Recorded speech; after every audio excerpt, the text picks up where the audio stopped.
कहानी की शुरुआत में हमें बताया जाता है कि 10 साल से भी पहले हमारी दुनिया में दूसरे डायमेंशन से जोड़ने वाले गेट अचानक से खुलने लगे।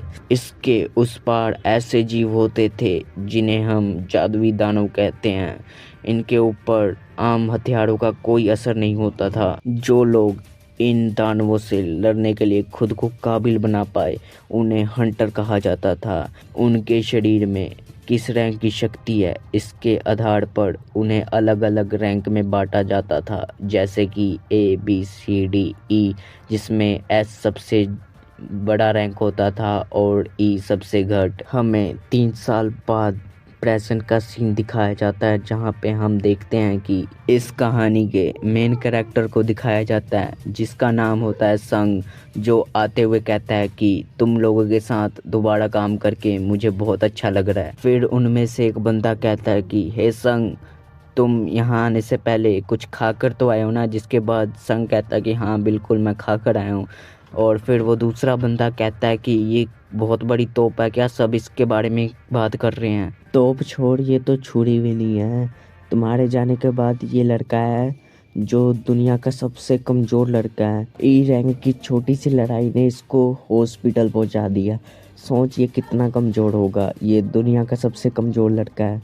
और फिर वो कहता है कि थोड़ा धीरे बात कर वरना वो सुन लेगा। हम देखते हैं कि सॉन्ग ये बात सुन लेता है और फिर वो कहता है कि वैसे ये ठीक ही तो कह रहे हैं। मैं इतना कमज़ोर हूँ कि मुझे हर कोई ऐसे ही बोलता है। वहाँ पे जूही नाम की लड़की आती है जो कि संग के साथ काम करती है और फिर वो आकर कहती है कि संग, आज फिर तुम चोट खाकर आ गए ना? तुम्हें कितनी बार कहा है कि तुम अपना ख्याल रखा करो। तुम अपना ख्याल रखना कब सीखोगे? जूही संग से कहती है कि मैंने सुना कि तुम हॉस्पिटलाइज थे। जिसके बाद संग कहता है कि हाँ, वहाँ पे सब ऊंची रैंक के थे तो उन्होंने हीलर को लेना सही नहीं समझा तो वो हीलर को नहीं लेकर आए। जिसके बाद जूही कहती है कि ये तो बहुत मतलबी लोग हैं। संग कहता है कि इनमें उनकी कोई गलती नहीं है, सारी गलती मेरी है। दरअसल वो कमज़ोर होने के कारण खुद को ही दोष देता है और फिर वो कहता है कि चलो जाने का टाइम हो गया, हमें जाना चाहिए।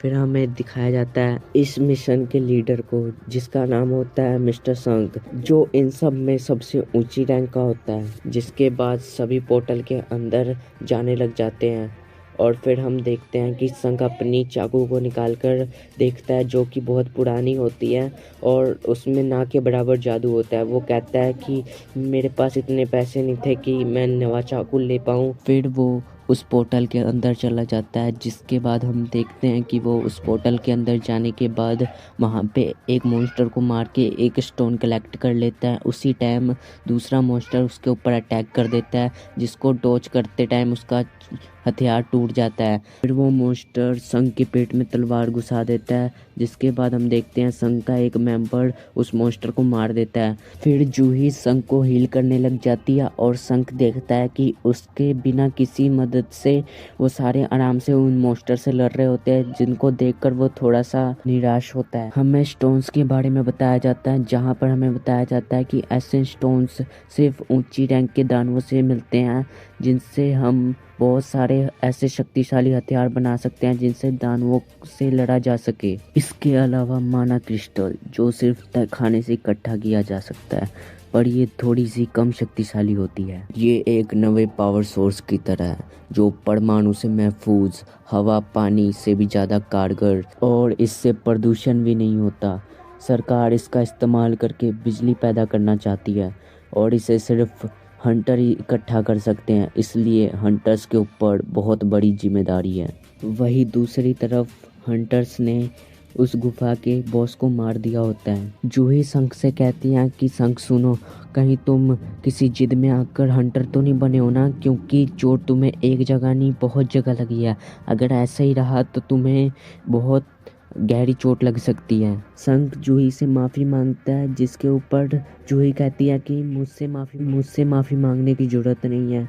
जो मैंने कहा तुम समझे कि नहीं?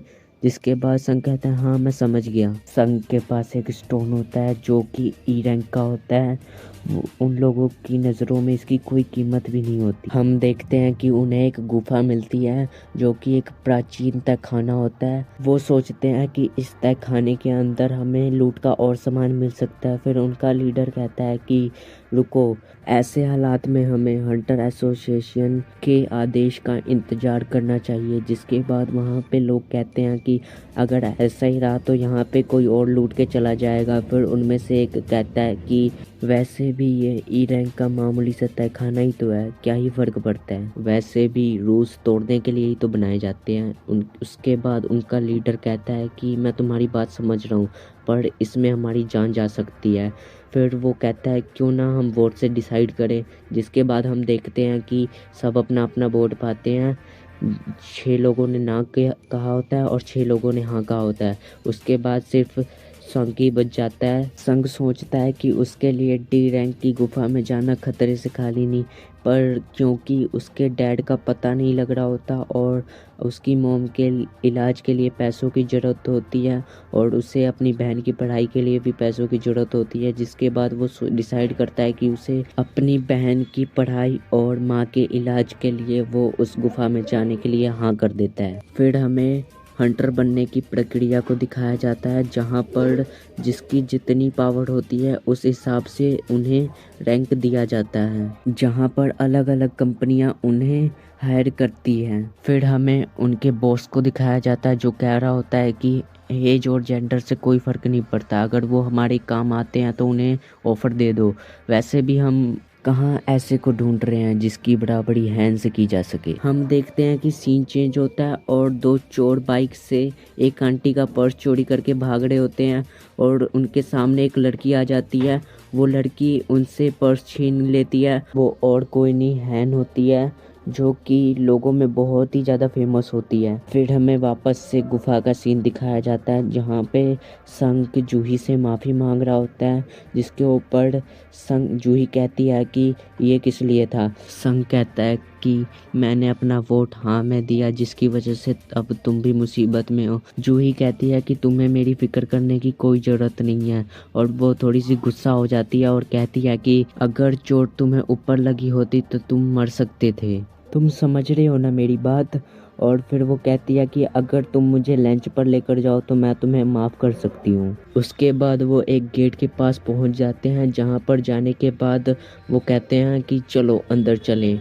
और फिर हम देखते हैं कि सीन चेंज होता है। हमें दिखाया जाता है हंटर एसोसिएशन के चेयरमैन को जिसका नाम होता है गोगन हिन, जो कहता है कि कुछ लोग ऐसे होंगे जो हंटर्स बनना चाहते हैं और कुछ लोग ऐसे भी होंगे जो हंटर बिल्कुल बनना नहीं चाहते। लगभग 10 साल पहले ये गेट सामने आए थे।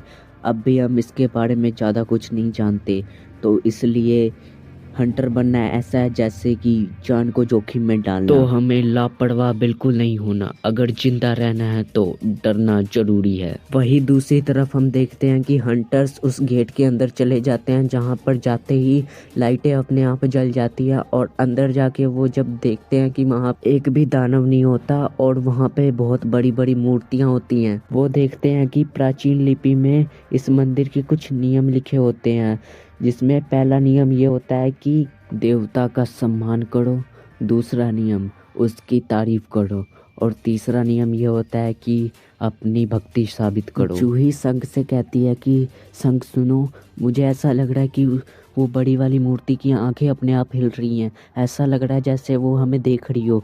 फिर संग कहता है कि ऐसा नहीं हो सकता, तुम्हें शायद गलतफहमी हुई है। तभी हम देखते हैं कि गेट अपने आप बंद हो जाता है और वहाँ पे जितने भी लोग होते हैं वो वहीं पे कैद हो जाते हैं। फिर उनमें से एक बंदा कहता है कि मैंने तो पहले ही कहा था हमें अंदर नहीं आना चाहिए था, तुम सारा खजाना रख लो, पर मैं अब यहाँ से जा रहा हूँ। और वो जैसे ही गेट को टच करता है हम देखते हैं कि मूर्ति हिलने लग जाती है और उस बंदे को 2 हिस्सों में काट देती है, जिसे देखकर वहाँ के सारे लोग हैरान हो जाते हैं और वो बहुत ही ज़्यादा डर जाते हैं। संक सोचने लग जाता है कि क्या ये जो बंदा मरा था वो डी रैंक का हंटर था।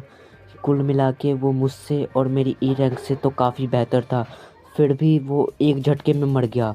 वो बहुत ही ज़्यादा डर जाता है। शंख जब पीछे मुड़ के देखता है तो वो देखता है कि वहाँ पे जो सबसे बड़ी मूर्ति होती है उसकी आंखें हिलने लग जाती है और उसकी आंखों से रोशनी निकलती है, जिसके बाद शंख का फ्लैशबैक का सीन दिखाया जाता है। वो बहुत बार मौत की कगार पे खड़ा हो चुका है। वो अपने पहले ही मिशन में अपने साथियों से अलग हो जाता है और उसके ऊपर ई रैंक के दानव ने हमला कर दिया होता है, जिसके बाद वो कुछ महीनों तक हॉस्पिटल में पड़ा रहता है। इससे कुछ फर्क नहीं पड़ता कि तहखाना कितने निचले रैंक का है, वो खुद को हमेशा मौत की कगार पे ही पाता था। ज़्यादातर हंटर स्टार मनी को बेचकर अपने लिए अच्छे नए हथियार ले लेते थे। उसके पास एक चाकू को खरीदने के पैसे होते हैं, अगर वो टूट जाए तो उसे निहत्थे ही लड़ना पड़ेगा। उसके जूतों का भी हाल बुरा था और वो अपनी ज़िंदगी में बहुत कुछ सह चुका था। वो अपना मजाक हमेशा सहता रहता था। इसके बावजूद उसने ऐसी नौकरियां की जिसमें जान जाने का जोखिम ज़्यादा था। जिंदा रहने के लिए वो अपनी आंखें हमेशा खुली रखता था और हमेशा मौके की तलाश में रहता था। शायद इसीलिए वो कहता है कि मैं बता पाया। फिर हमें प्रेजेंट का सीन दिखाया जाता है जहाँ पे संग कहता है कि सब जने बैठ जाओ, और हम देखते हैं कि उस मूर्ति से लेज़र बीम्स निकलने लग जाती है जो कि पूरी धरती को ज्वालामुखी में बदल देती है। और हम देखते हैं कि वहाँ पे जो पीछे लोग खड़े थे वो सारे जल के मर जाते हैं और उनकी हड्डियाँ भी नहीं बचती, जिसे देखने के बाद वहाँ पे जितने भी लोग होते हैं ना, लिटरली सब के सब डर जाते हैं। चूही तो डर के मारे जमीन पर लेटकर कांप रही होती है और हम देखते हैं कि वहाँ पे किसी को समझ नहीं आ रहा होता कि यहाँ पे चल क्या रहा है, और वो सब के सब वहाँ पे फंस चुके होते हैं और वो कहते हैं कि अब हम मरने वाले हैं। इसी के साथ हम देखते हैं कि ये वाला एपिसोड यहीं पे ख़त्म हो जाता है।